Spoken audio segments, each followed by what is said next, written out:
Hello everybody and welcome back to our YouTube channel. Today in this quick tutorial, I will be walking you through how to check your call history in iPhone. If you ever needed to find an old call or just want to check your recent calls, then well, you've come to the right place.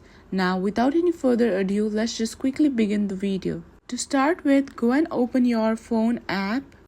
Once you're on the phone app, you will be on the recent tab by default. This is where all your recent call activity is displayed. You will see a list of incoming, outgoing and missed calls. And here you can scroll through your history. The list shows the name or number of the caller, the date and the time of the call. To check this, simply tap on info icon.